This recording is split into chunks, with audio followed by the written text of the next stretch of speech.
What if I were to suggest that you play a key role in the awakening world? And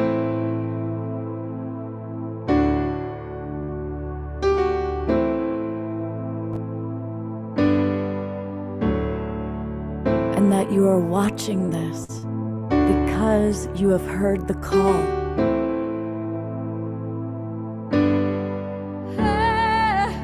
We can start right now by opening our hearts and minds.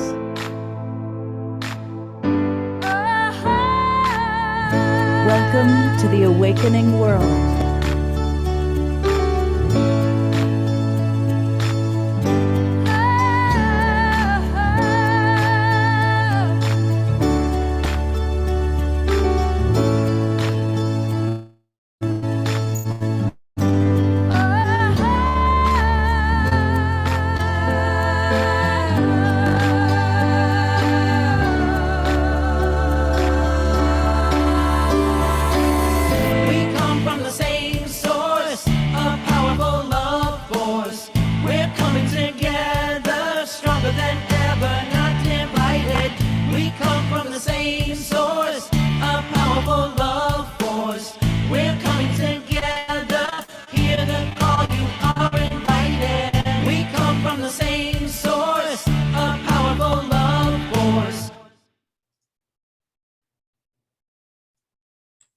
Good morning, everybody.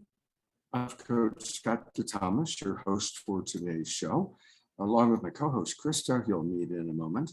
And welcome to the Sacred Sunday edition of The Awakening World. All weekend long, we've been exploring the theme of relationship as a spiritual practice. And as one of my mentors used to teach me, if you want to change the world, change your relationships. And that includes our relationship to ourselves, our relationship to divinity, whatever you might call it, and of course, our relationship to each other.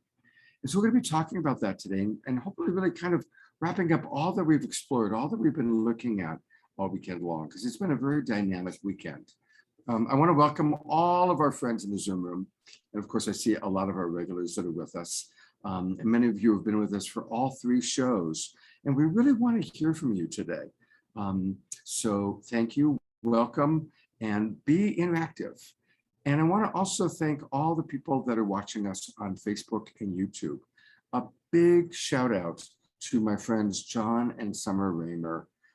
They have the Sign Network, which gets us out to as many as 100 Facebook groups and pages. Thank you, John and Summer. Welcome, everybody.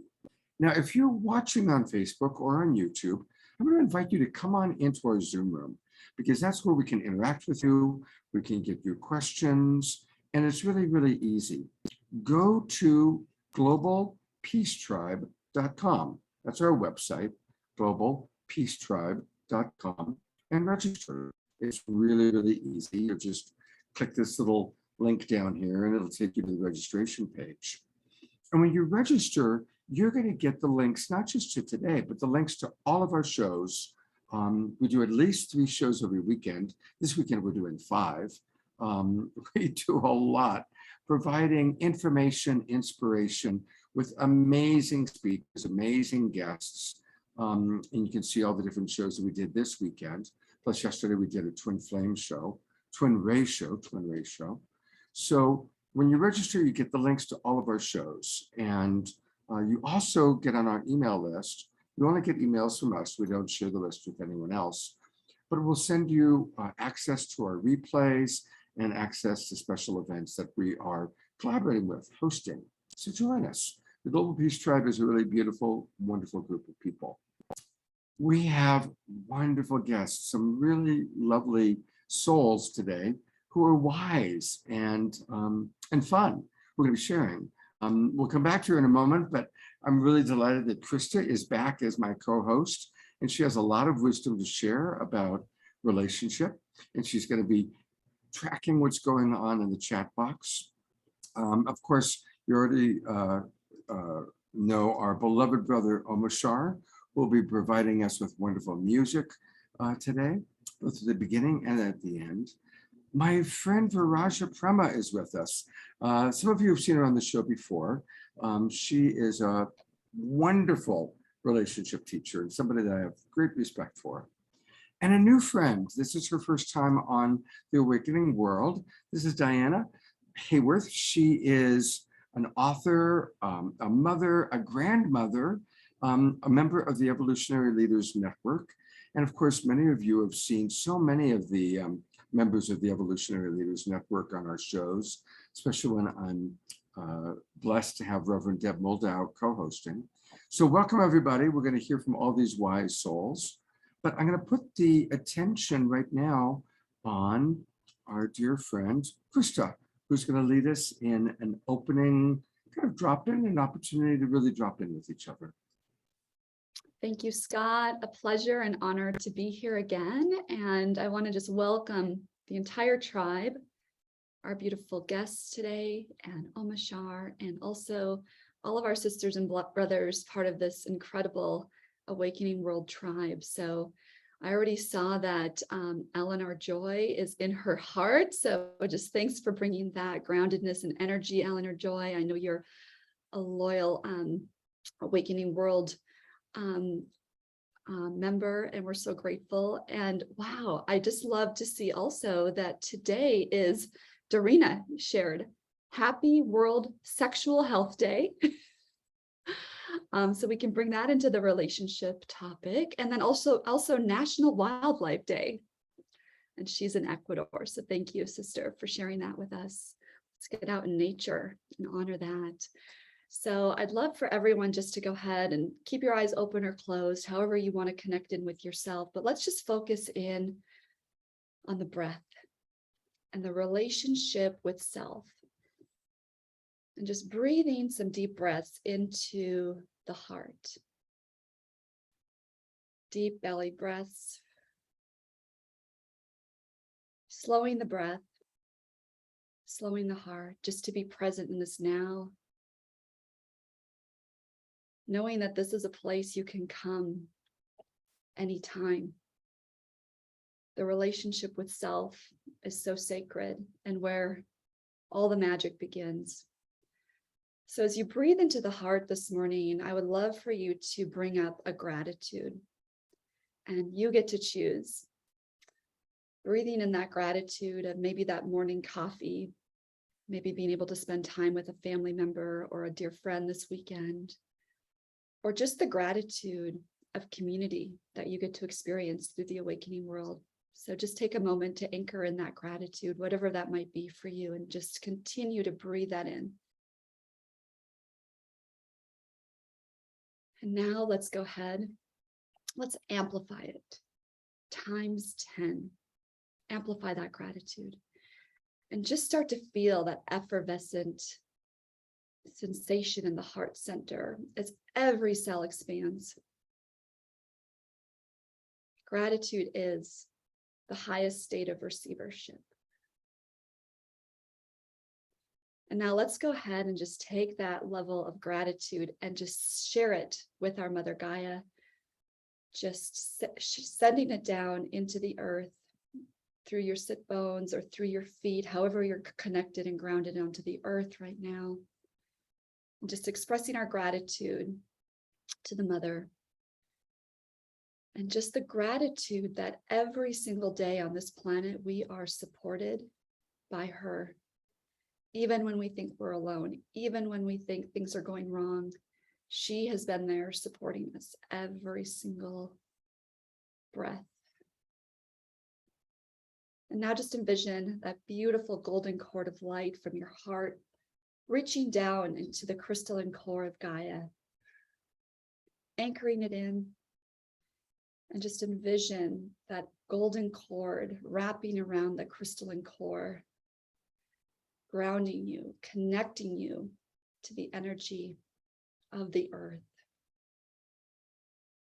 So anchoring that in. And then let's go ahead and receive from Gaia. Let's go ahead and anchor all that back into the heart center and thank her for her support and love.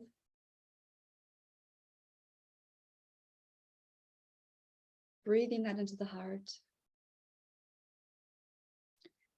And now let's just go ahead and reach up to the angelic realms, to the place where our beautiful guides and angels reside, thanking them for connecting us, heaven and earth, through the Heart Center. Thank you to all those who work with me and through me and with you and through you.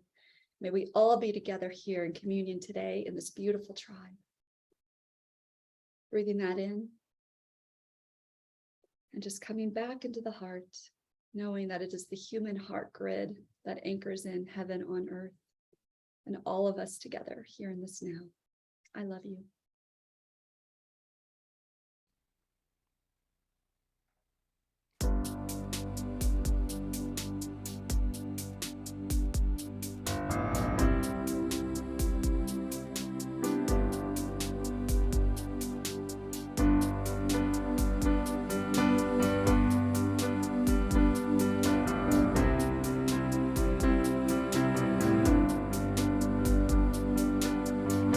Spirit divine, come to me, feeling love, healing me.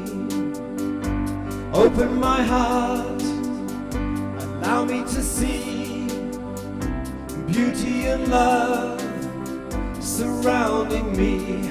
We are holy, holy, holy. We are holy, holy, holy. We are holy, holy, holy. We are holy. Sing with me. We are holy, holy, holy. We are holy, holy, holy. We are holy, holy, holy, holy. We are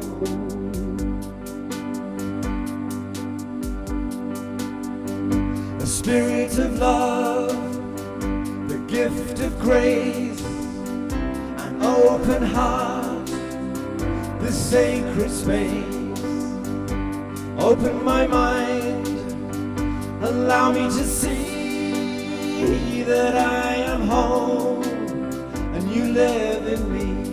We are holy, holy, holy, holy. We are holy, holy, holy. We are holy, holy, holy. We are home.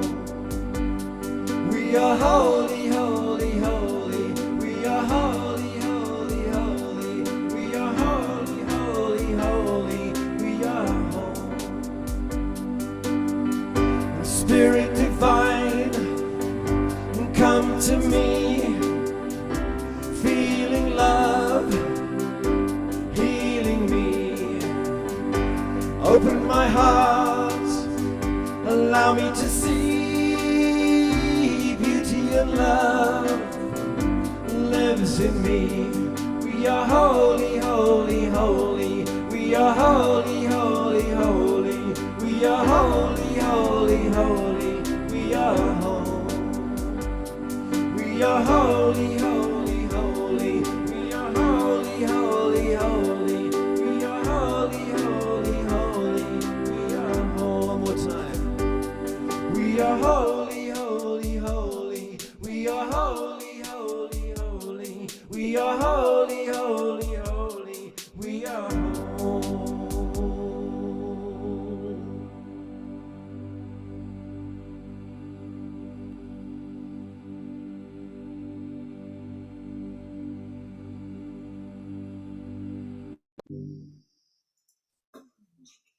That's all Twinkle, beloved brother Omar Shah.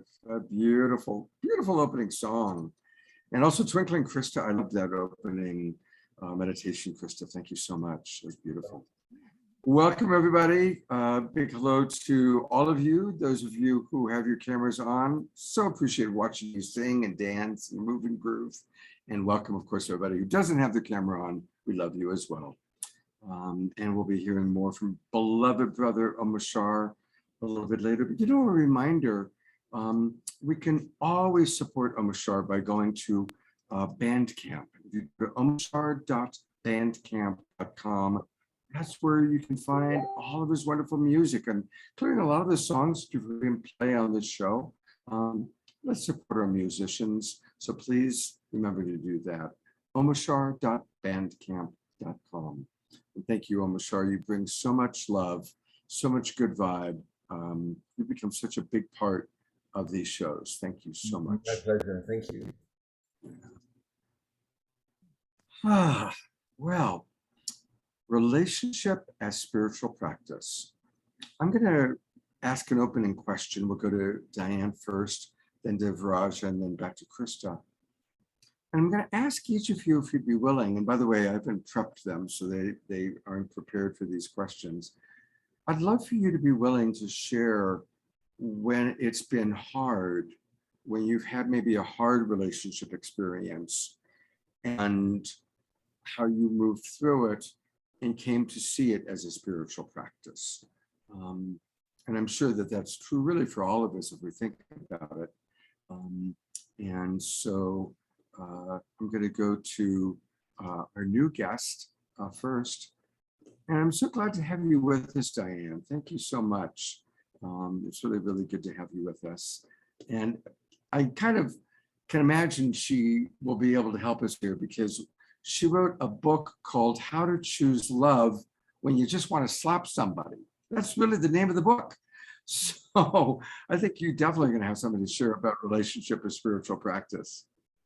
Oh, thank you so much. And thank you for that beautiful song. Oh, that is just a beautiful lead into this whole day. So, and the wonderful meditation.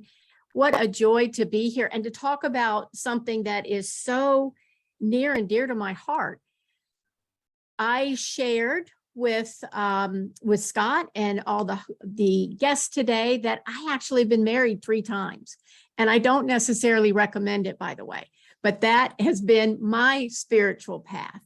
And I really understood that with the gentleman who is the father of my children. I have adult children. They're both in their 30s now, and I'm a grandmother. But that particular marriage was particularly difficult, was mentally and physically difficult. Not only was there difficulties in the relationship itself, the way that we worked with each other, but we had, like many people on this call, we had challenge after challenge. Our first daughter was born 12 weeks early. She was a 2-pound baby, and this is back in 1985. I'm in a tiny little community in Virginia. We didn't even have NICU units here. So that was really very difficult. We both had chronically ill parents. So there were lots of opportunities for us to be stressed and overwhelmed. What I now see is that man has been one of my greatest teachers because I was so stressed and overwhelmed, and I did everything I thought I was supposed to do. I went to church, I watched Oprah, I took all these classes, I did everything I thought I was supposed to do.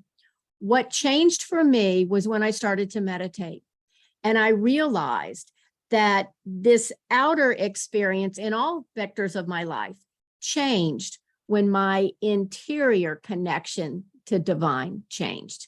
And that's when I realized all relationships, personal relationships, relationships with my body, with my community, with political beliefs, with food, everything changes based on that connection to what I call love, that source, universe, whatever you think is the intelligent, creative, expansive energy that runs your heart and mind. That's what changed this whole concept of relationships as a spiritual path for me. Beautiful. It's wonderful to have you with us. And you've got such a great personality, obviously, but I also appreciate your willingness to talk vulnerably. How's marriage number 3 going? Well, I'll tell you what, we just celebrated, I should say, 21 years together. So going good. However, that's pretty significant. that is significant, but there's been up and downs. I buried both parents during that time. We've had, we've lived life, and I have found ways to strengthen our relationship together. But for me, that has come with understanding my responsibility and how I want to live as my most divine self. And that doesn't happen every day, Scott. I'll just say that too. that's a moment by moment opportunity or invitation from love, as I like to say. Absolutely. Well, thank you. Of course, we're going to Yes. hear more from you later today, but it's great to have you with us. Thank you. Great to be here. And please, people, put in the chat box some of your stories about relationship as a spiritual practice. Now that we've been working on it all weekend, and most of you have been with us all weekend long, so really want to hear from you. I get to introduce my friend Viraja, and Viraja is someone I've known.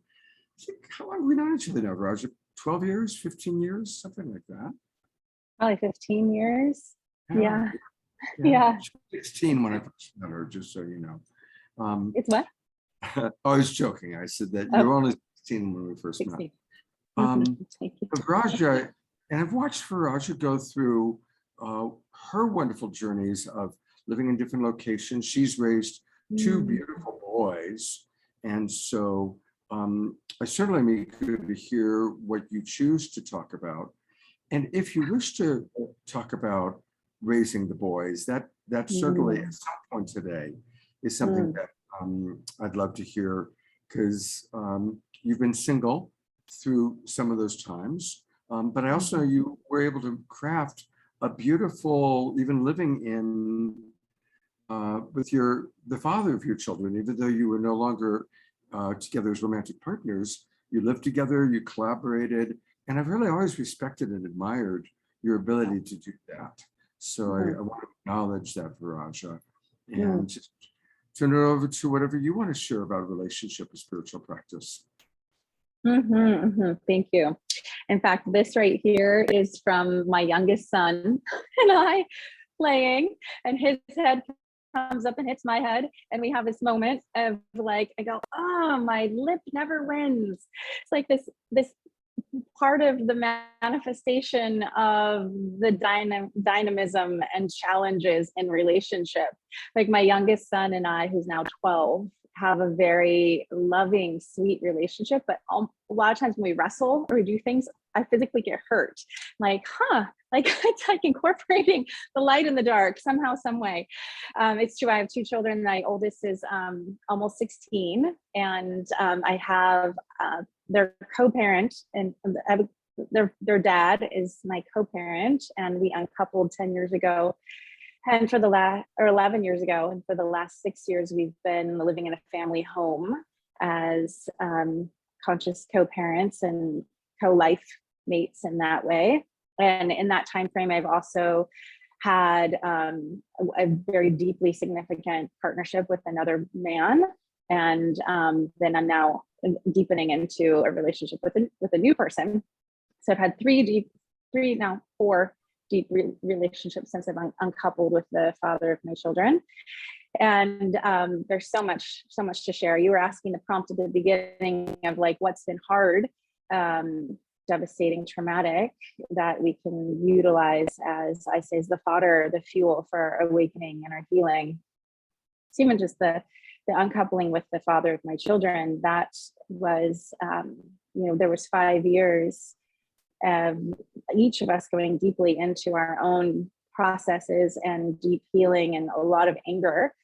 And the anger wasn't necessarily even really truly about the other. It was about the parts of ourselves that were needing to get that grit to be able to know ourselves more fully and to get more home and more whole and more autonomous. And then my most recent, and we did that, and we've been able to live very, very harmoniously, amazing co-parents, housemates, like we call each other ascension mates. We are not romantic life mates or sexual partners, but we are like family. We're beyond family at this point. And the most recent romantic partnership I had was amazing. And it was also very hard when it ended, but I had a male elder reflect back to me, and it was like, look what you've created, Viraja. And I was like, oh shit. Like, it's really not that word, but it's the deep like taking accountability for like, oh, it's not really them. It's like, I've created this scenario. I've chosen to enter into these dynamics. for my own growth and healing and liberation, and to go like, gulp, okay, look what I have created. I have created a relationship where I'm not, for example, not being met in certain ways, or not being, able to co-create and grow as a being that I am beyond where I'm at now, because of the dynamics that I chose, the dynamics I believe that I needed. And I can look back and be like, oh, gulp. It gets very challenging, and a lot of grief. I've had a lot of grief around that. And so my more recent kind of emerging back into, I'll call the dating scene, was just like a couple months ago. And I was meeting people, and actually like 2 days, and I was like, they're amazing. And does this fit what I really want? And, there's lots of reasons we can unpack of like maybe why I've chosen the other things that didn't fit that, worthiness, past trauma, resentment, belief that I couldn't. And now it was like, oh, like they're amazing, but they don't meet me in these certain ways, and my worldview and life experience. And that's really important to me. So continue like, okay, I'm the creator, and what's important to me as I am moving forward in my life and my choices for me and for my children and for my soul's expression on the planet. So it was fascinating. Within like 1 week period of time, like I had a date with one person, and I was like, he's amazing, but he's not all this. Another person, like, he's amazing, but he's not all these other pieces that are important to who I am. And then the third person I came connected with that week had all the things that were important to me, and ironically had the name of the first person and the birth date of the second person. So I was like, wow, okay. The name and the birth date, and has 100% of the things. And I'm like, okay, I am tracking and paying attention to what I'm creating. Wow. Yeah. And also life is a journey. We are living in a time, first of all, not that long ago, people only lived to be about 50 or 60. We're all going to live to be close to 100. And also before, it was very much about finding a partner, having children, raising the children, running the farm, running the ranch, running the family business. And we're in a different world now. And I think so many of us do have multiple partners. Diane, 3 husbands. I've had many, many loves in my life, including my wife who passed away. Mm-hmm. So, it's okay that we have many multiple deep loves, and then they run their course. And sometimes a deep love relationship might only last a year, but it's a powerful, wonderful, difficult year of growth, learning. That's, been the way for many of us, I think. I definitely want to hear more from you about raising your children and all of those dynamics. But I also want to get to Krista and hear kind of what some of your opening thoughts are, Krista, on this topic, especially now that we've had the weekend, and I know you were there with us Friday night.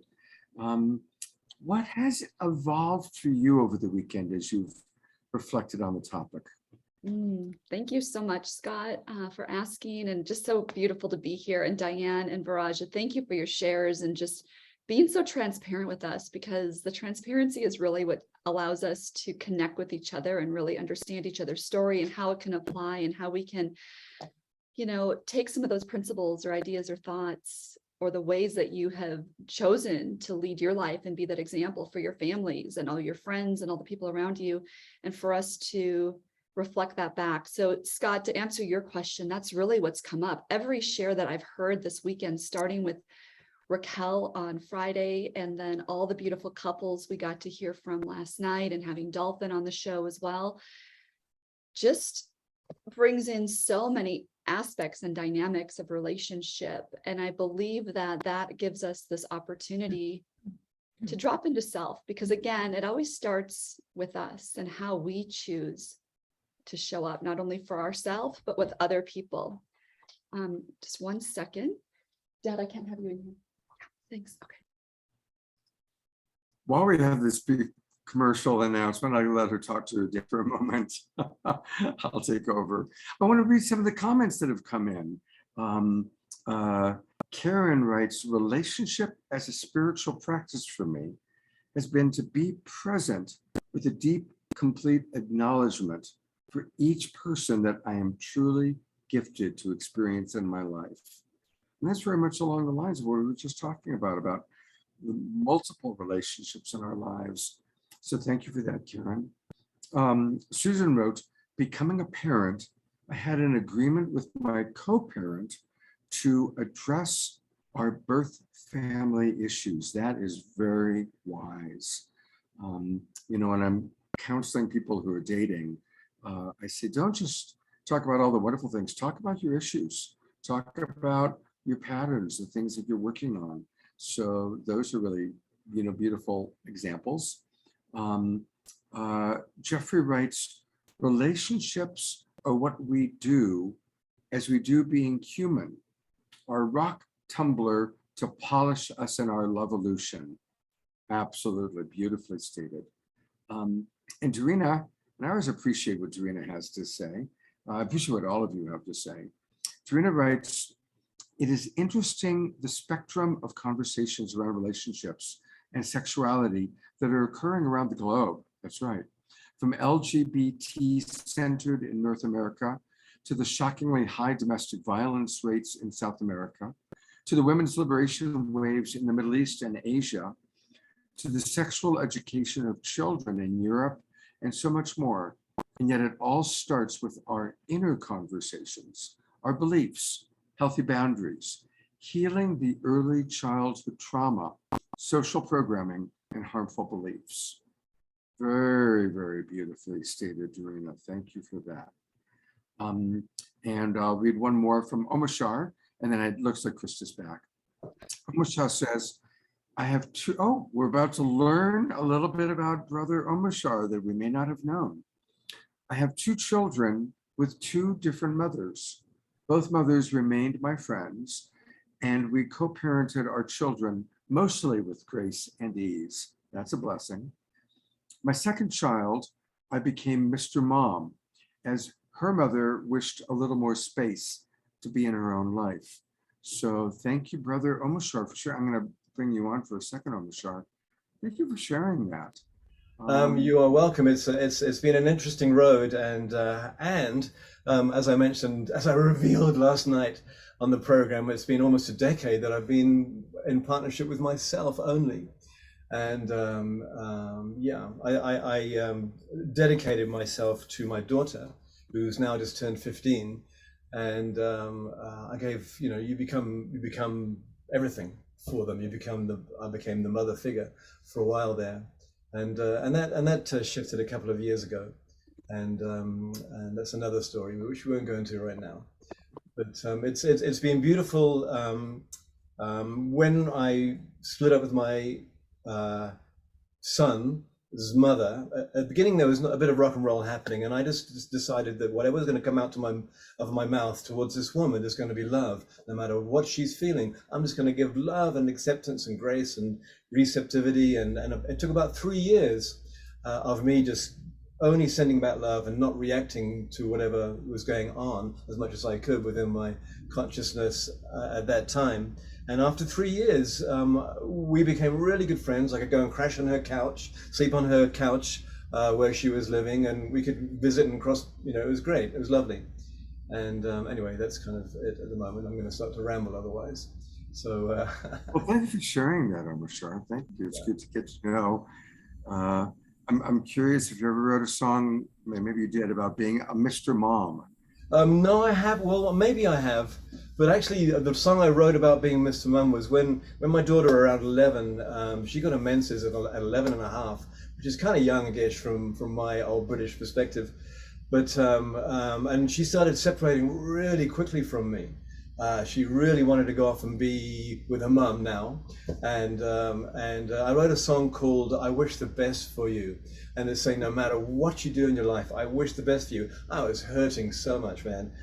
People, friends, women, at this separation, because I dove in, and I was about 2 years. I think she was about 2 years ahead of where I thought she was in emotional life with me. She was still my little girl, but she was already a young woman. And so in response to this pain, I was thinking, I'm just going to go, okay, what do I do here? Do I cling or do I let go 100%? And I thought, okay, I'm going to let go 100%. And I wrote a song, which I may play, Resurrect. And it's I Wish the Best for You. You know, the angels go with you. It's kind of it's a beautiful song, and that was my response there. So I look forward to hearing that song. me too. It's a good song. Yeah. Well, thank you. And also, that our friend Scotty Satori says, I have the same story as Omashar. 13 years professionally single. My daughter and I have the best relationship ever. So that's very beautiful. So, all right, well, we're going to go back to our co-host, Krista. And Krista, I know that you happen to be living with your parents right now, spending time with them in the summer. So there we go. You know, that might be a segue into our relationship I to think family.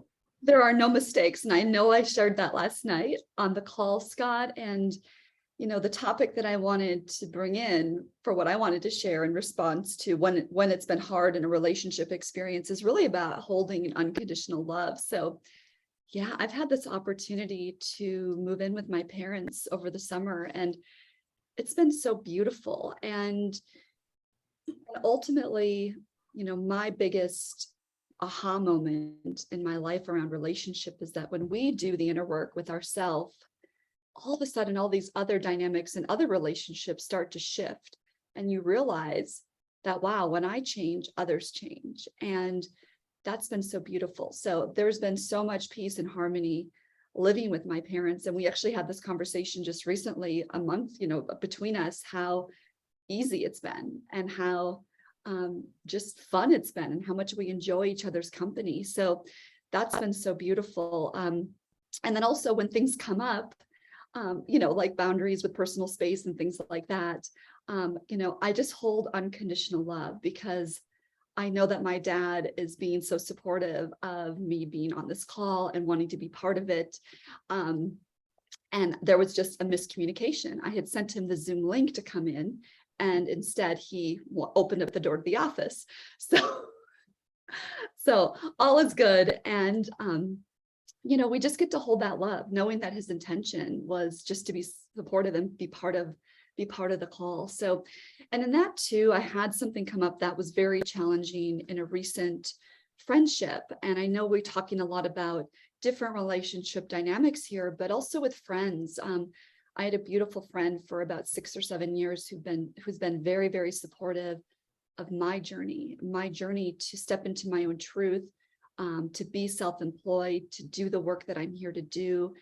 And recently, when I came back onto social media earlier this year, I started to speak my truth about certain topics that I want to bring to the world. And this particular person took something personal that I shared, and she chose to block me and to no longer have me in her life. And of course, we get to know in that moment that even though, you know, I'm in a place in my friendships and relationships where if stuff comes up, I love so deeply that I'm willing and ready to have a conversation, and let's dive deep. Let's move through these things and let's just hold unconditional love for each other. We don't have to agree on absolutely everything. And so this particular friend chose not to do that. And that was hard for me because I show up in transparency and wanting to come from love and understanding and view every angle and all the perspectives from a place of love. And it was hard for me to realize that this friend who I'd invested a lot of time with and just shared so much of my life with didn't want to make that choice. And so to hold the unconditional love for this person, even though that was her choice, and I still just send her love. And then also having a deeper appreciation for the friendships that when stuff does come up, and I like to mention this too, my dear Sacred Soul partner in the Heaven on Earth event that we're creating later this year, you know, we get to hold that vibration because we don't always agree on everything about how we're going to go about, you know, certain aspects of the event, but just to say, okay, this is coming up, what's coming up, what sister wounds, what can we move through, and have that conscious conversation. So that's really what I wanted to bring to this, is just holding love for people and also honoring their choice and how they're wishing to show up. There's so much honor and beauty in that. And I'm just so grateful to be part of this conversation. So thank you, Scott. Yeah, thank you. Well, of course, we're going to hear much more from Krista. And I'd love to bring up the next question. I'd like to ask each of you, because you're all relationship teachers and coaches, what is a tip or a practice that you personally have used or do use that you'd like to share with our audience? And it can be a practice for how to manage any form of relationship, or how to manage a difficult relationship, or maybe how to manage a specific type of relationship with your parents or your children or the people you work for, the people you work with. So let's start getting into some practical tips, tools, and practices. So we'll go in the same order. We'll go to Diane, then to Viraja, and then to Krista. Thank you, Scott. I use every day, multiple times a day, a practice that came through me. And this is just one of many, many tools that somebody can use, particularly when I anticipate a conflict, I'm feeling unsettled about something in general. And specifically, I will use what's called the Be Love Principles. And Scott, I know you're going to be posting this website later, but I'll briefly tell you what the principles are. The first is greet everyone with an open heart without an agenda. The second is see the divine essence in everyone and everything. Third principle, forgive quickly, completely, and unconditionally. And the fourth principle is remember you never left the light of the all. Now, I actually use this as a prayer before I get out of bed every morning, but even before coming to do this show, I went into meditation. Show me how to greet every single beautiful soul here with an open heart, without an agenda, without any preconceived notions, without any filters or baggage from my past, that I can see everyone soul to soul. And that has been a really pivotal way that I have shifted relationships, not only with individual people, but with challenges, with ideas, with situations. It has really been something that's helped me shift from an ego perspective, which is very constricted, to a much more expansive divine perspective on whatever I'm dealing with. Well, since you brought it up, I'm going to go ahead and go to your website. Okay. At least this particular one. We'll look at your link tree later. But it's a beautiful website, and it's thank you. beloveprinciples.org. Yeah. beloveprinciples.org. And, you know, right off the bat, she talks about some of the pain points that many of us might be dealing with. I certainly can relate to a couple of those, about politics making me crazy. She, if you want, you can go deeper into the story of how she came up with that. But you did a small case study. Now I'm curious about this.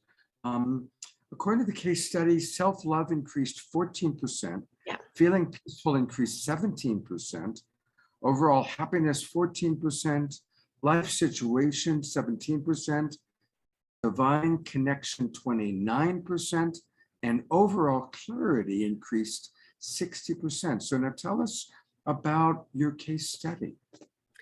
I want to be completely transparent. When I am in meditation, when I'm getting my messages, I would love to be able to tell you all that I do exactly what I'm told, but that's not the way it works. Not always. And in December 2019, I kept getting the message, we're going to do a case study on the Be Love Principles, to which I said, I don't have time for that. I haven't done a case study since, I was doing my MBA work in the 90s. But you know how spirit works, right? I kept getting this.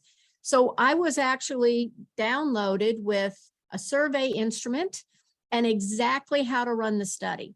What was interesting to me, because I had no idea what 2020 was going to end up to be, but we started this in January 2020 and it went through March. I had pre and post interviews with everyone. And then everybody filled out the survey instrument every week for 3 months. So remember where we were back in the early days of 2020. Here in Virginia, we were starting, maybe end of January, you were starting to hear about what was going on in Seattle. Certainly we're right down from New York. So as the first quarter progressed, those images were coming to us. Here in Virginia, we started to talk about lockdown in March. Nobody knew what that was going to look like. Nobody could conceive that the world would literally shut down, right? For what we were told was going to be a couple weeks, ended up to be months, of course. What was amazing to me about that study is everybody agreed to use the principles in whatever manner they chose to, 5 out of 7 days. And in a world where nobody had clarity about anything, their sense of who they were and what they were here to do and how they were here to serve went up 60%. I think that's pretty incredible. And it speaks to the divine nature to me of this beautiful set of statements.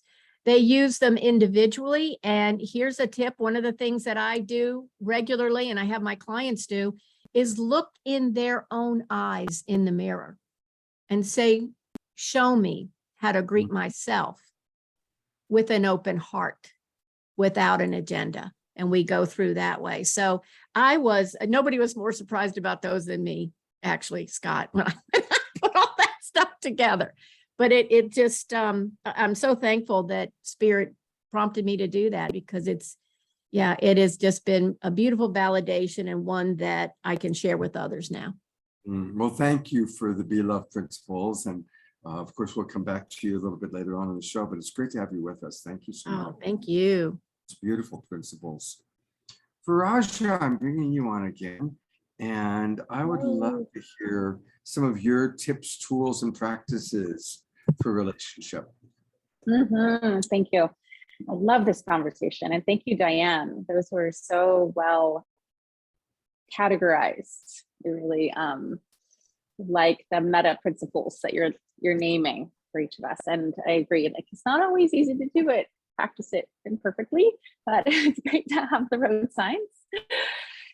So what I want to share is a few things that have helped me with my journey to really be present and in my body when relating and when things can get a little So one of the things is it was like the permission to slow down, or to ask the other person to slow down. So, we can speed up when we're nervous or angry, or we are trying to prove a point.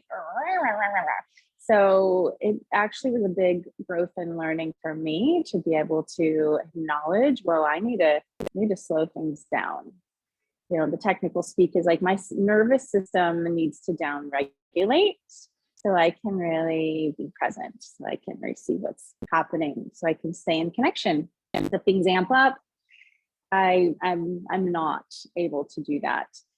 It felt like I was saying the unspeakable when I first was learning how to do that. Like, wait, can we slow down a little bit? And I realized I'd wanted to say that since I was probably like 2 years old, when things got a little too much. The other is to play with the shadow. Like, there are things that we're doing that are, like the gritty, the undercurrent, and to bring it into the light through play, through acknowledgement, like even be like, oh, that's my protector. Oh, or there's my bitchy one. Or like, oh my gosh, there's the wrathful deity that wants to I just want to cut your head off right now. But it's like bringing it in and like welcoming the shadow or the dark. There's a book that I was just starting to listen to. It's like Existential Kink. Like, where are we creating scenarios that are actually like creating that uncomfortable grit, because on some level it's actually comfortable. It's actually familiar. I'm actually wanting that because it gives us this illusion of like being engaged or somebody being there with us. it's this feedback mechanism that may be based in trauma, or maybe based in challenge, or the dis-ease of the scenario, which isn't necessarily bad. It's like all those flavors of life are available. It's just how relationship as a spiritual practice can bring us to wholeness and to a full awakening, is like, oh, there's that too. So what that requires is at least one of the people is not in trigger in order to be able to name that and bring that into light. Otherwise, it could just be like a naming, firing, amping up scenario again. So it's definitely requires at least one person to not be in their full trigger. The other is to co-regulate. So to maybe stop talking, maybe cuddle, spoon, even just hold hands and be like, oh, like you're actually here. Like there's another person here with me.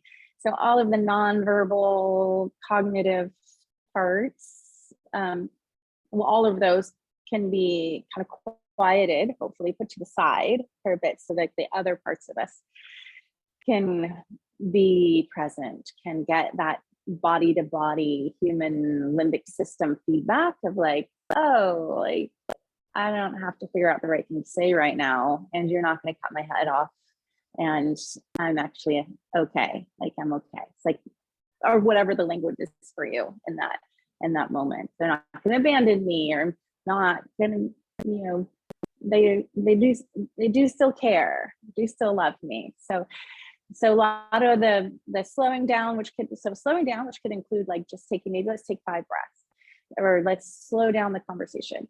And then the playing with the shadow, naming it, bringing it to light, and integrating her, and then the body to body. It could be belly to belly, physicality, and letting there be time, because the nervous system is much slower than the mind, right? The mind is so the nervous system needs like slower pacing and slower timing. And then when we can be here and present, then we are available for the relationship with ourselves, with the other, with the greater source. We actually have the capacity to receive that. I love everything you just shared. It's so important to slow down, hold.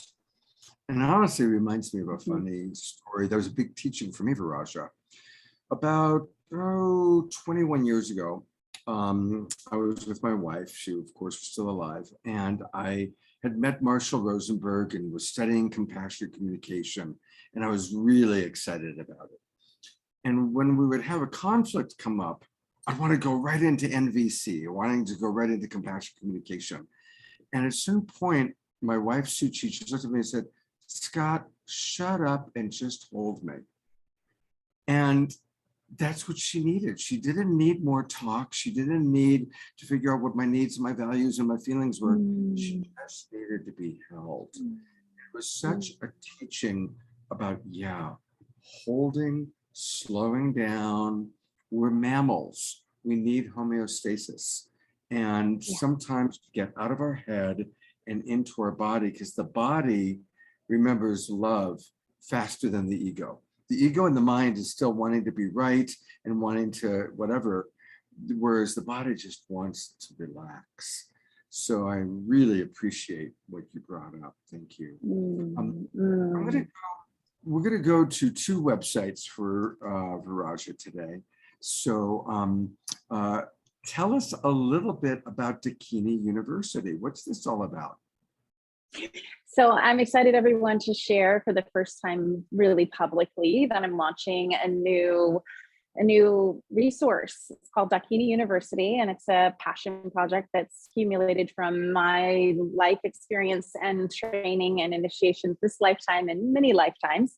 It's to help the modern woman who's trying to handle so many things and to become more integrated and empowered and utilize her access to her sensual, sexual, and spiritual power for her liberation and healing, and for her partner and for the world.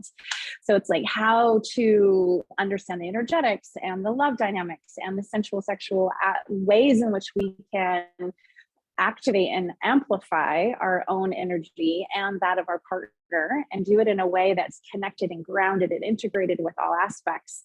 And when I say it comes from part of my life learning, one of my big pieces has been like integrating that I am the mother and I am the lover and I am the dakini and I am the entrepreneur and I am the daughter and I am the friend. It's like all these things and one right, Karen, I see your head shaking. It's like needless to say, one of them usually falls away. And what I've learned through my personal journey, and especially highlighted through very specific relationships, it's like when I have left on those parts behind, it's not sustainable. It's not sustainable.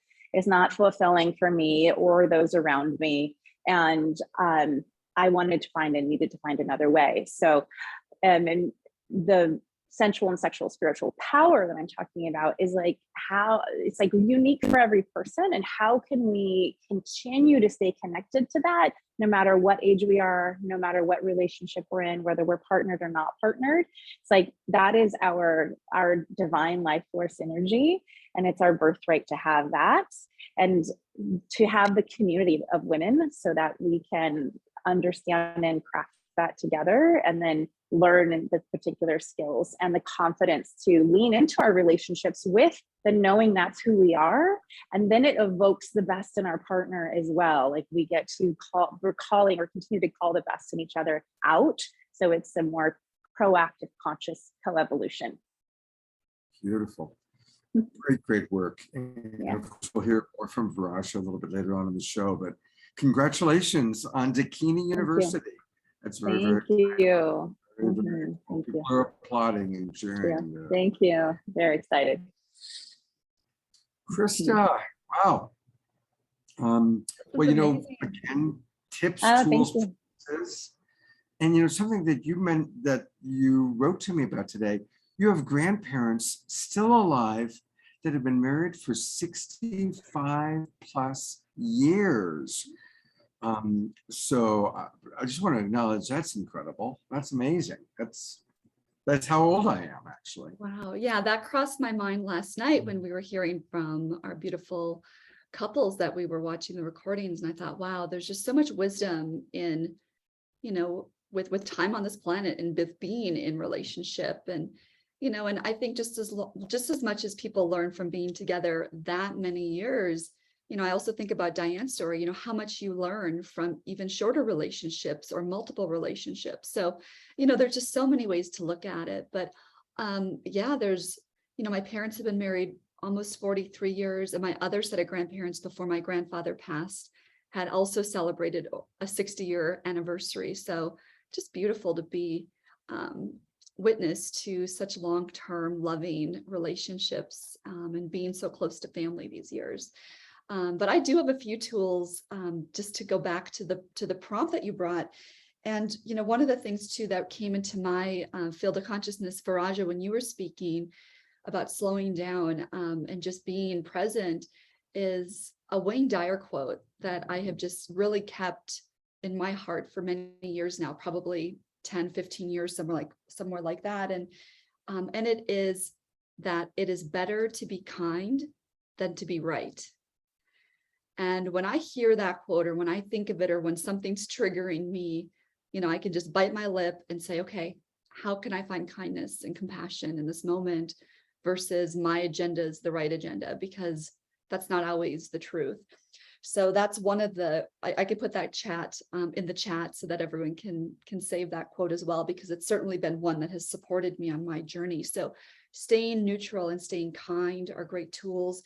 And then also to remember, especially in conflict, everything is a mirror. So when something's coming up and triggering you, bring it back to yourself. What is coming up that I need to look at and maybe heal or address within myself? And so when you take it away from that person and back at yourself, then you also find more compassion even for yourself in that moment. And then, of course, not trying to fix, just seeing everyone in the divinity of who they are.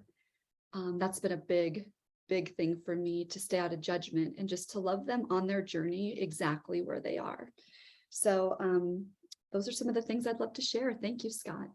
Yeah, thank you very much for sharing those. And, since we still have another half hour, but since we went to each person's website, I'm going to go to one of yours, Krista. And of course, I met Krista through Soul Search, and I really enjoy co-hosting with Tangela. And now I love co-hosting with you as well, Krista. And So so fun. thank you, Tangela, who I think might be watching right now. Thank you for bringing us together. And so Krista is a big part of Soul Search, and Soul Search is a big part of Global Peace Tribe. We do all these collaborations. We collaborate with the Evolutionary Leaders Network, which is one of the ways we met Diane. We collaborate with World Unity Week. We collaborate with Relation Flicks, Dolphin, who was with us last night, and we collaborate with Soul Search. And Soul Search is where you can find people like Krista.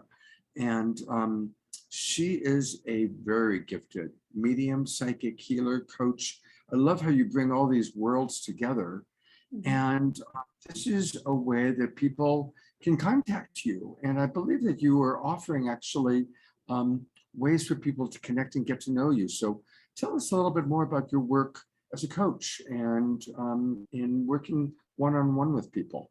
Absolutely. I really am in a space where I have found the highest joy in healing work, and also through the modality of working with our DNA. So I'm an epigenetic health coach, but I also work on the side of DNA that has to do with what we can do to activate our dormant DNA, to support our ascension, to support healing and clearing trauma and what might be held in the DNA from our ancestors and through our lineage. So I really work around that aspect, but bringing in my gifts as a psychic and a medium to bring in clear and specific messages to support someone on their journey, and other modalities as well. So really enjoy working with people. And sometimes it's just giving people support from an aspect of their business and how to step into the next aspect of what's going to serve them and help them create more money in their life. I really love helping people build their bank account, and also with healing, just having beautiful, beautiful opportunities to have people have physical healings after we've cleared what's going on in the DNA and trauma. So actually this weekend, I do offer a beautiful coupon for the Labor Day weekend. I'm going to offer 111 off, 111 off any sessions with me. And you can just contact me direct through the Soul Search website. And I also have a complimentary exploratory call if you'd like to get into a little bit deeper conversation about some of the coaching programs that I offer as well. So thank you so much. Appreciate the opportunity, Scott. Yeah, it's great having you with us. Thank you so much, Krista. Well, I want to offer a couple of tips and tools on my own. I'm a love coach, so I got to offer a couple here, right? I want to talk about when someone comes to you and gives advice, especially for those of you that still have parents that are alive. When your parents are giving you advice, or your brother-in-law is giving you advice, or a friend is giving you advice. And what is very common is somebody comes and they give us advice, and we hear it as judgment. And maybe they're saying it as judgment, when are you going to do this? And you should do that. And we hear it as judgment. And it's perfectly human to go into a reactive, defensive place. But the ninja move is to notice that, take a breath, maybe give yourself that emergency dose of self-empathy, and then thank them for their care.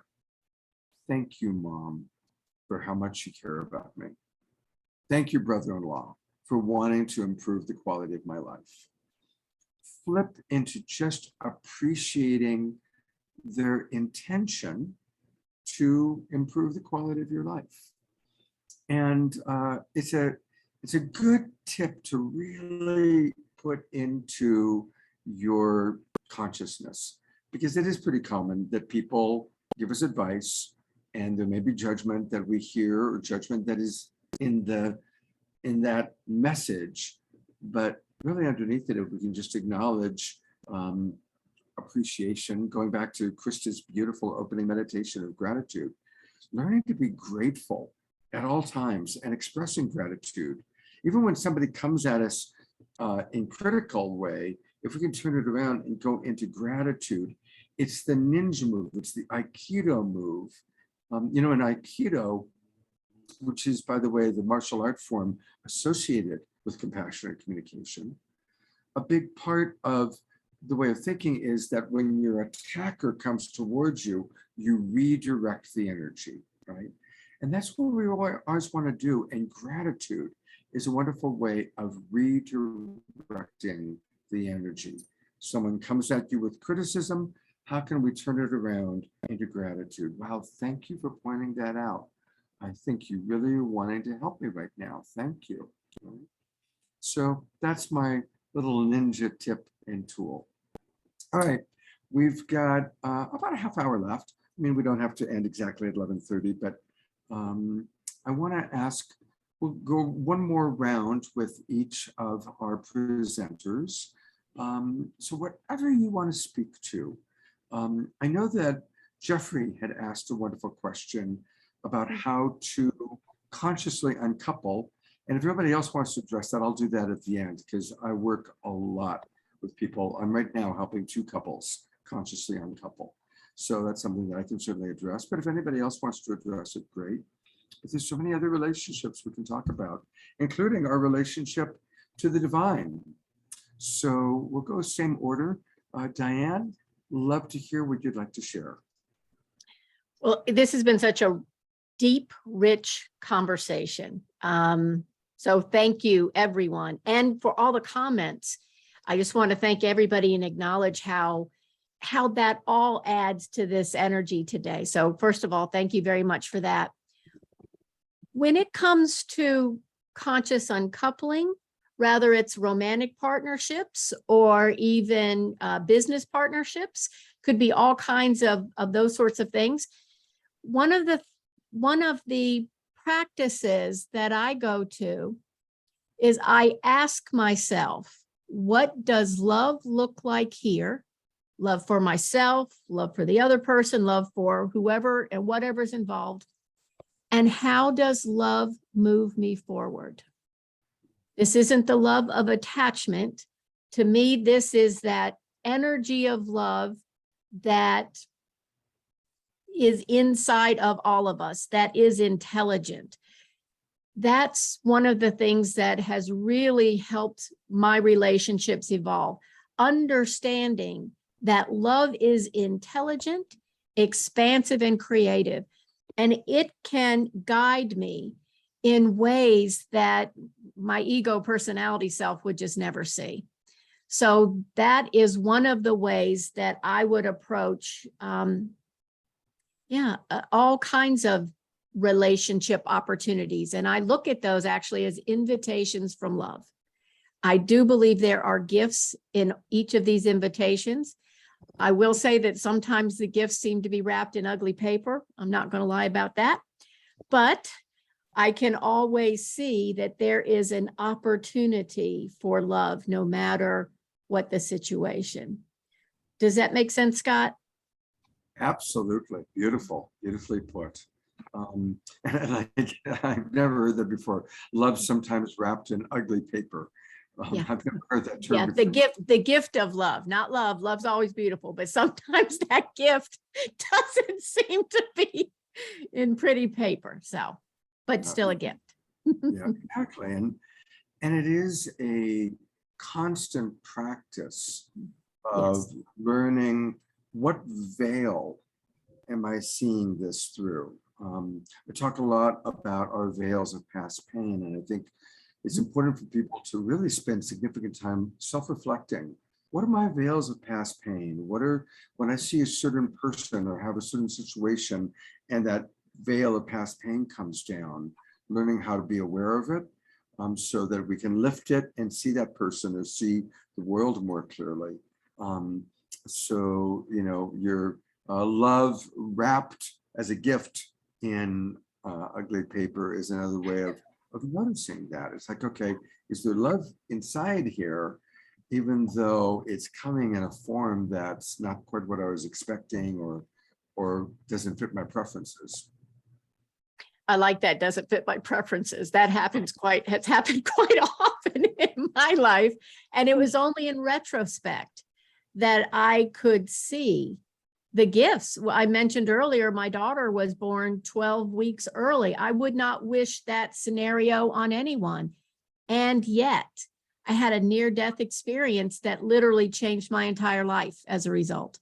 I had an angelic visit that changed my whole life. There were and I have a very healthy 37-year-old daughter who's gifted me with this beautiful grandson. So many gifts that I could not see in the moment, but in retrospect, I see. Absolutely, same thing. The hardest things in my life, as I get further away from it, I see it was my greatest teachings.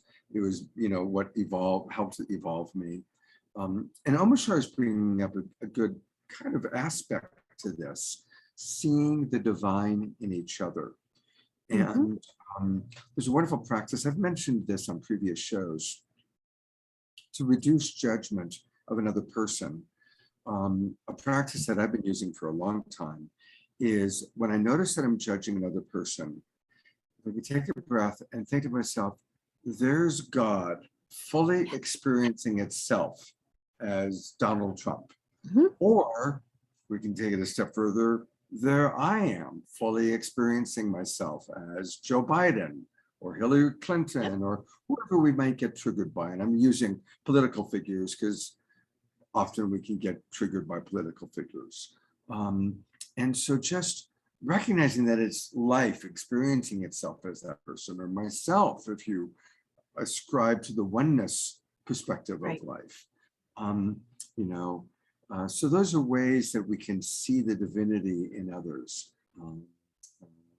And that's actually the second principle of the Be Love principles. See the divine essence in everyone and everything. And I would encourage everybody to spend a week looking in your own eyes in the mirror and seeing and experiencing your own divine essence. My experience has been the more you see yours, the more you see it reflected. Beautiful.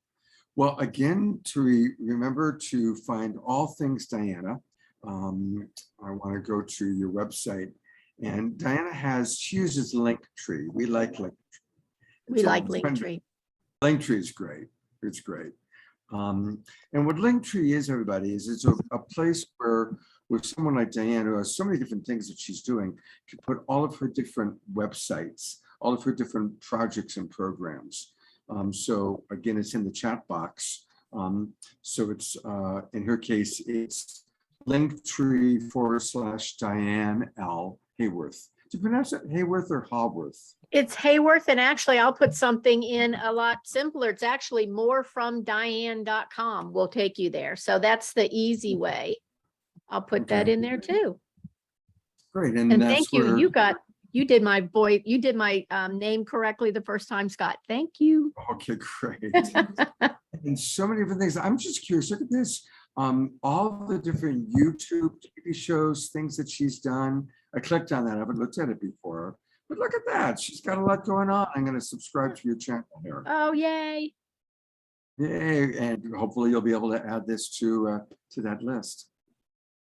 Oh, it'd be my honor to. For being with us. It's wonderful to meet you, a fellow evolutionary leader, which I love that network of people that we get to be a part of. So thank you. I'm on Soul Search as well. So we are paths crossed many ways, and it has been just a delight. Soul Search. I didn't know that. Wow. All right. Yeah. All these different ways we come together. It's quite beautiful. Thank you. Thank you. We are going, of course, to Viraja. Viraja, I'm curious, what else do you want to express and share today? Well, I liked the prompt just before about relationship transitions and life changes. And I just want to really honor the practice of breathing. Yeah, I feel like this last relationship transition, and which included losing a home, moving my family to a city and then back out of a city, like a lot of lost dreams, like a lot. Or shift in what my mind had thought was going to happen. So that's a lot of the grieving. So having a place and a way to grieve is essential for everything. And when you're planning to end a relationship, like as much of the work you can do together, great.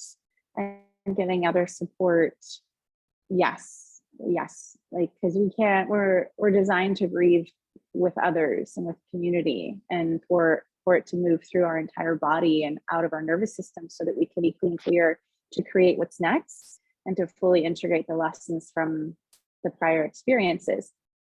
So including acknowledging like what was so amazing, like what was so amazing from the relationship, like letting the heart and being really acknowledge that. And like, what did we learn? Like, what did we learn? What was new? Like, what were our new edges?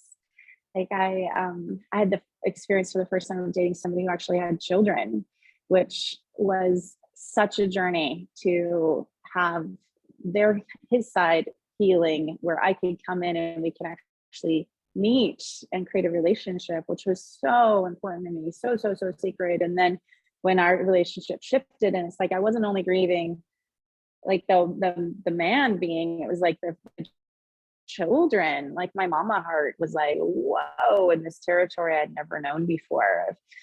So many things. And then if possible, you reunite at times to do grieving together. Like we have done 4 different rounds or more of grieving together post relationship transition with my last relationship, and having each, like being in a place where we could like hold the other while they're crying it's a phenomenal gift.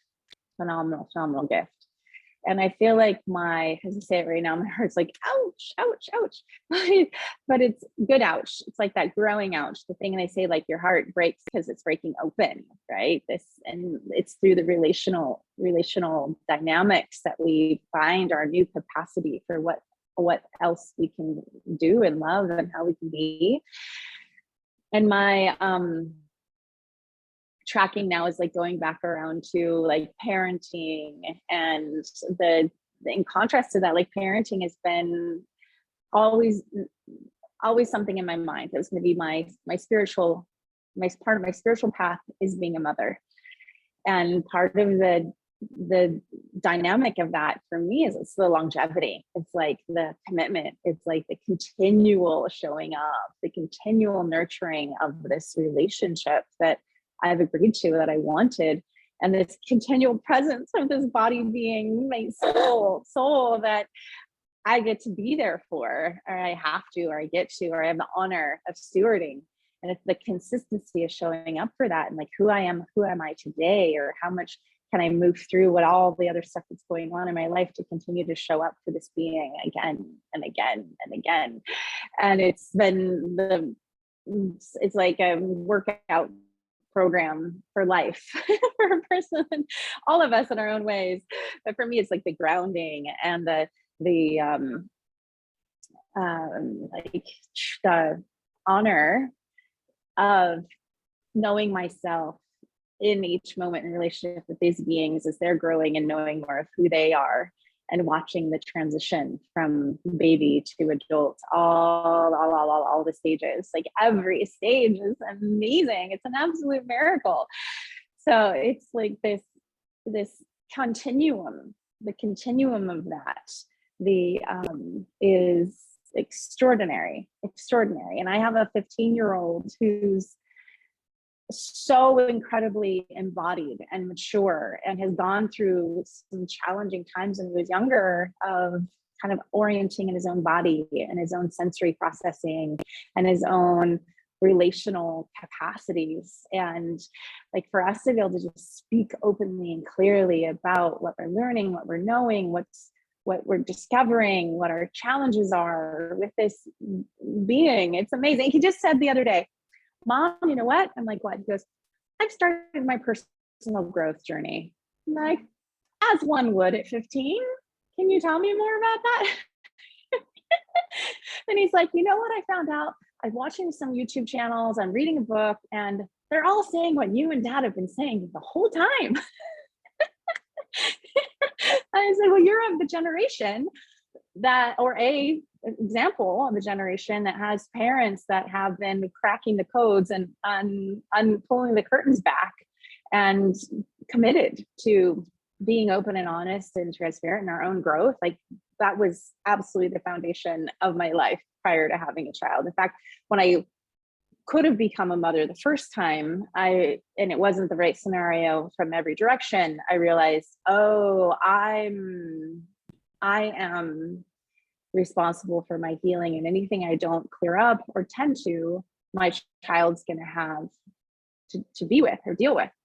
So I dove into personal growth and healing at that time, and it doesn't stop, of course, when you have children. It's like but it's also, it's like the flavors of like the level of playing ground that we're co-creating. You know, it's continually evolving, and I'm so grateful for all the support I've gotten along the way. And my children are some of my greatest teachers, and it's like the way, who am I in each moment, showing up to them is the beautiful discovery for me. And the continuum of love is the greatest, force for all of us, and I'm very, very proud of them. Thank you for doing such a beautiful job, and again, not always easy going through, not having a consistent relationship with their father, although you did a beautiful job of coming back together and co-parenting. But and I love how you put it, it's an ongoing workshop, right? It's like just a life workshop that every day coming back to love. Coming back to love. For people oh, go ahead. Yeah, we might be going to the same thing. Go ahead. I was going to go to where all things Faraja can be. If you want to get coaching or learn more about what she's doing, in addition to Dakini University, she has a beautiful website, receivemorelove.com. Boy, isn't that what we all want? We all want to receive more love. And you can do that by working with Faraja. And I know she's wonderful to work with. ReceiveMoreLove.com. It's a pretty elaborate website. And you can, she, by the way, has done a lot of work with intimacy betrayal, very strong with self-love, rebounding from the hard times and hard things that can happen in life. These are all elements that she's very strong in. And of course, she does do one-on-one private coaching. And I strongly encourage you to consider getting coaching with her. And I see that people can apply for a discovery call. I just clicked on that. And so this is where people can pop in name and information, contact, and maybe get a little bit of a discovery call to see if Faraja is the right person to work with. Anything you want to add about that, Faraja? Yeah, and hi everyone that's on the call. If for simplicity, you just want to pop your email in the chat, I'd be happy just to connect with you and see which thing might be interesting for you, or just kind of connect. And I'd love to ask you a few questions as well, as like what's alive in your path, so I can help integrate that into best serving people. Yeah, and give you a free intro. Faraja, thank you so much for taking time from your Mexican vacation, your vacation down south, to be with us and to get the internet together and to just be with us. I so appreciate you, your wisdom, and all that you bring to our world and to our awakening world. Thank you. I love being on here with you. I'm so impressed with all of the ways that you continue showing up. Like, we're your children, you're continuing to show up every day, tirelessly. Thank you, Scott. It's amazing. My pleasure. Thank you very much. All right. Well, we're going to go to Krista. And gosh, Krista, this weekend has kind of flown by quite quickly. It has. But I'd love to open it up to, gosh, your kind of final thoughts for the weekend. Yeah, this was something that we talked about just briefly the other day, Scott, that I wanted to bring here. And it's about how I've really been in a deep relationship with self. And in the last 12 years, I've only had one 6-month partnership. That was a very significant one in my life because I learned a lot. Prior to that, all of my late teens and 20s, I had been in a relationship nonstop. So what I want to bring, and I'd love your comments and maybe a little dialogue on this, Scott, as a relationship coach, but I put myself a little bit in a box that I needed to be in a relationship with myself to move through certain things. And I believe that there is, I don't want to say believe, but I know in my heart that there was wisdom that I did gain as far as getting to know myself at a much deeper level and moving through my own wounds and the things that I needed to heal to become, available to be an amazing partner to somebody else. On the flip side, what I'm realizing over the last couple months is that thinking that I have to achieve or do a certain thing or have some certain success or have something set up in my life in order to have a beautiful partnership has been untrue.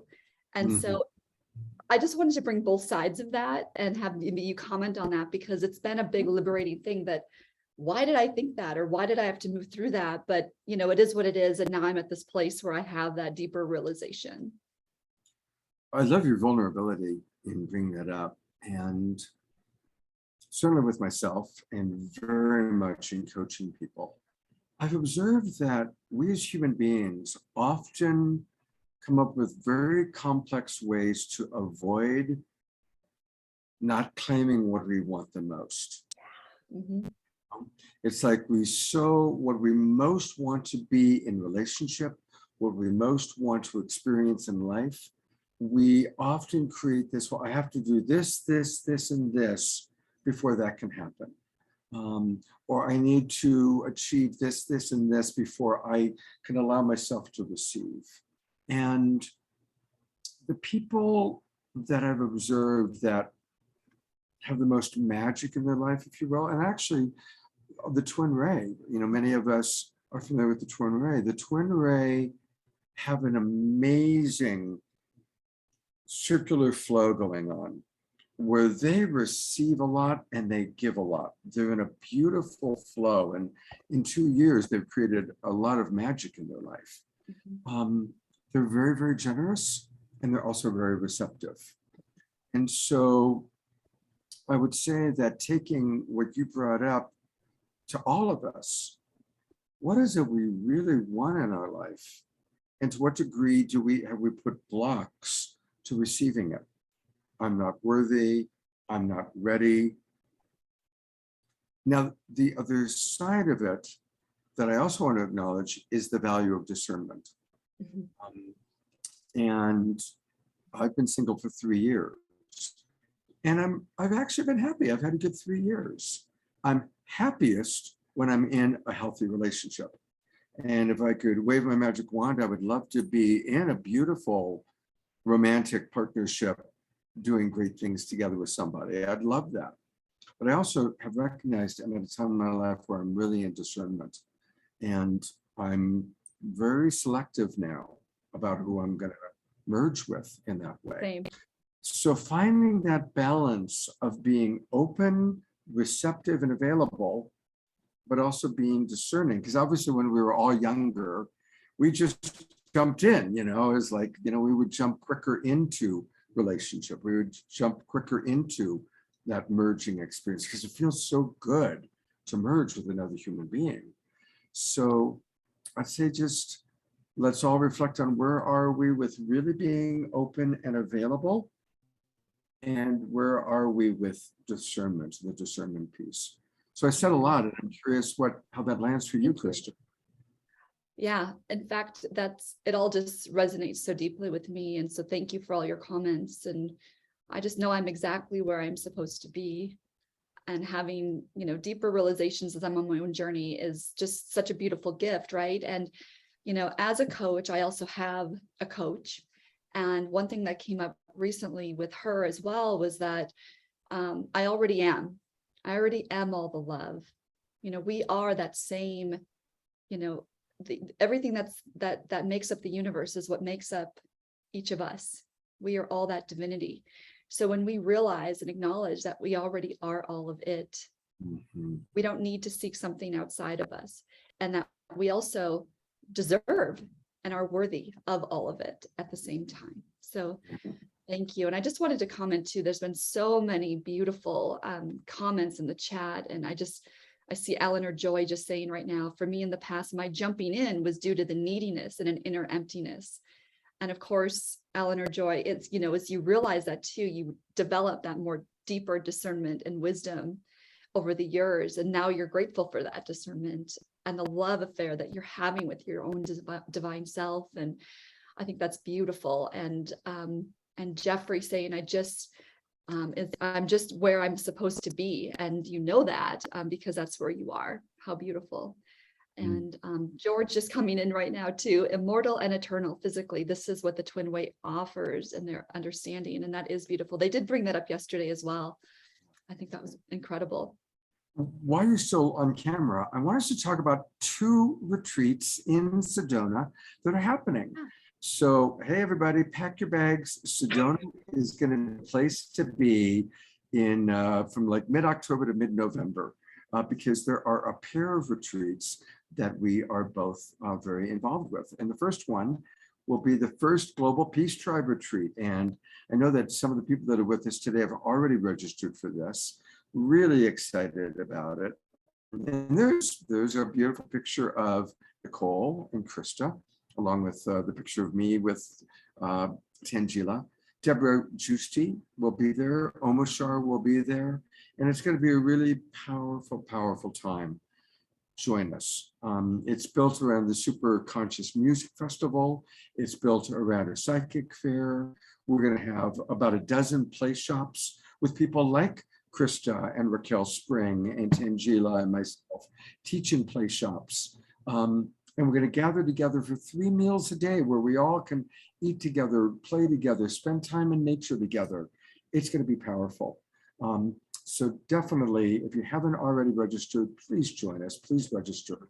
We have a wonderful woman who is our cosmic concierge. You met her last week on the Awakening World, Luana, and she's going to be helping people work out their travel plans. So if you have any questions, private message me or go to the website, email us.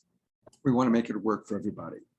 And then there's a second retreat, which I'm going to let you talk about, Krista. So people may just want to move to Sedona for a month. I'm going to be arriving just right after mid-October and just staying probably right through Thanksgiving. Yeah, absolutely. So excited to do that. Yeah. So Nicole Keating and I have come together in the spirit of co-creation to create the 1111 Gates of Heaven, which is going to be the most exciting manifestation portal of this year. And this was something that we received in a download in March. And so we've been planning this event for everyone to come together for a very experiential event to embody and access heaven on earth. And we know heaven on earth is not a place we're going, but it is a realm and it's a choice that we get to choose. And we are all coming together, the spiritual seekers, the healers, the guides, all the light leaders to activate these codes in this powerful manifestation portal. And we're going to have incredible speakers and inspiration and many people that we've met here through the World Awakening show and through Soul Search. We're actually going to have Raquel Spring be there to talk a lot about the Aquarian age and how we, show up and connect individually and also in the collective as humanity rises into this new age and the golden age. We're going to have a cosmic costume ball where we can come as the god or goddess that we are, embracing our divinity. So we just want to play also in this energy and bring us together and realize that we are in a place now. And of course, Scott, your initiative here with the Global Peace Tribe and the Awakening World Show is proof that we don't have to do it alone anymore.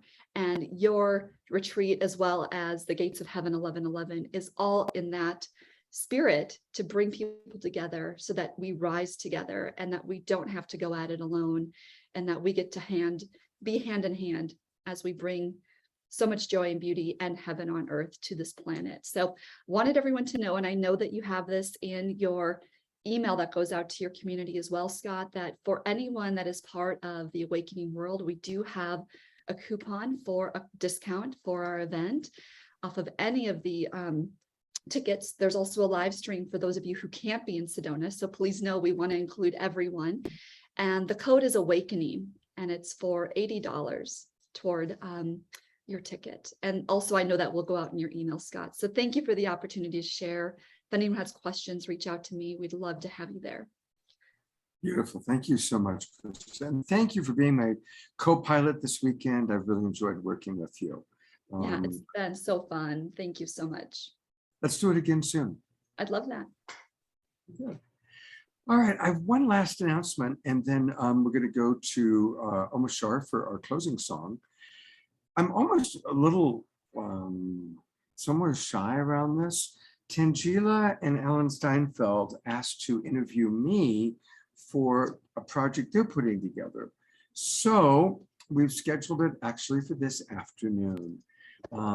So if you have questions for me, instead of me being the interviewer, I am the interviewee. It's going to be at 4 o'clock this afternoon with Tangela and Alan asking questions.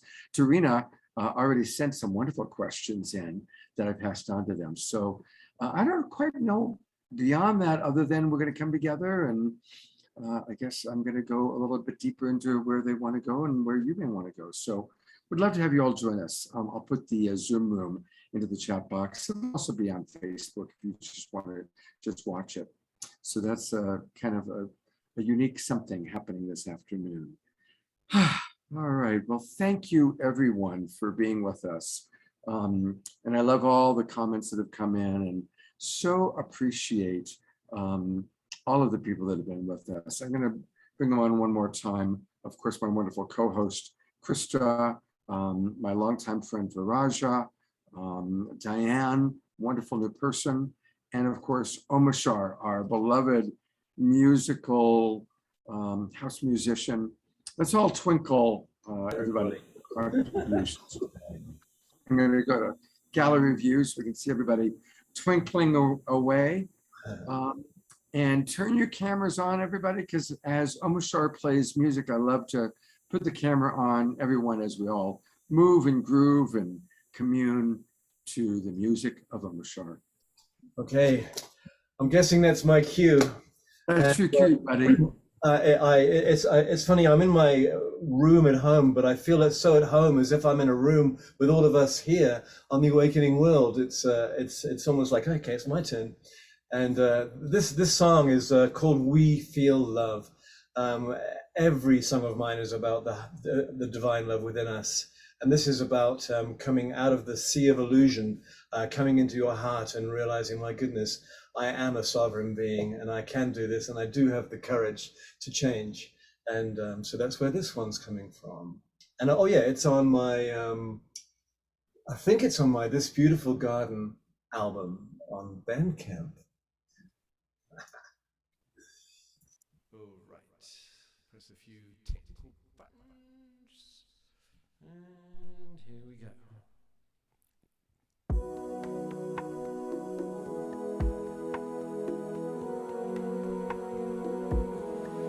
Deep breath.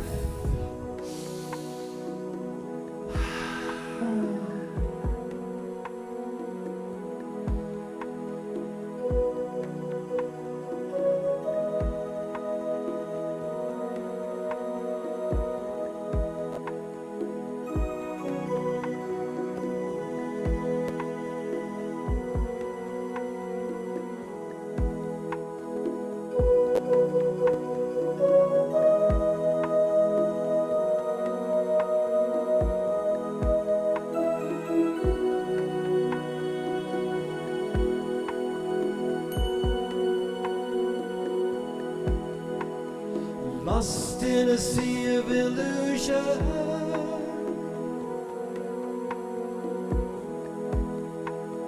feeling so alone,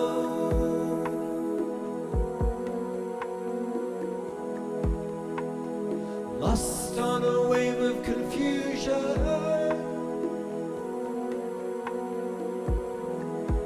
Where do you turn?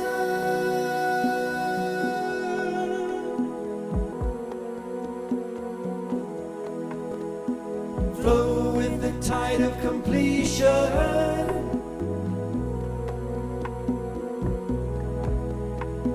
Know the reason why.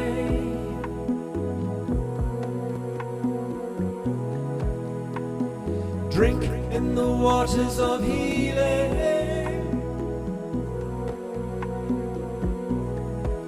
and be healed.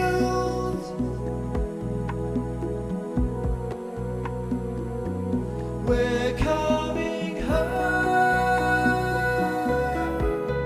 to the part of us that's waking up.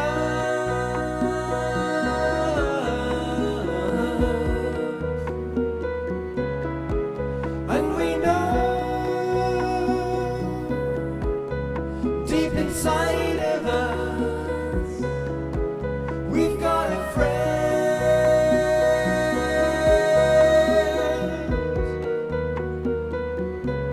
and we remember the design of our lives. We remember the desire in our hearts, and we feel love, and we feel love.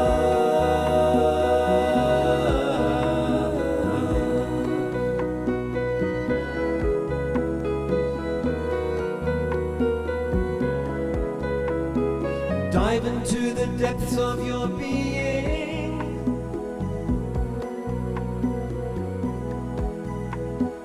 Know that all is well.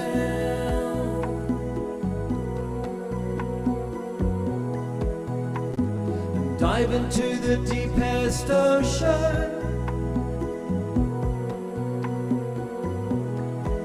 and see the truth.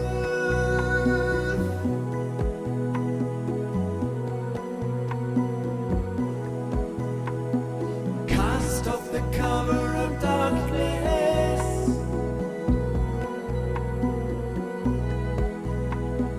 Free yourself from fear.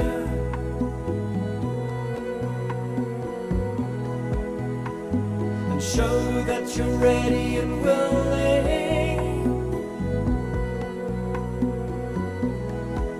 to make the change.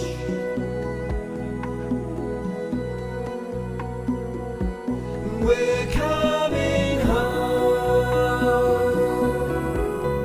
to the part of us that's waking up.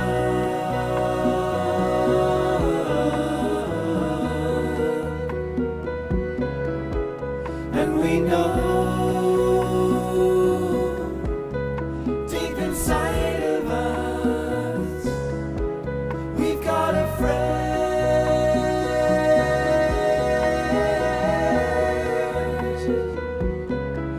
We remember the design of our lives. We remember the desire in our hearts, and we feel love, and we feel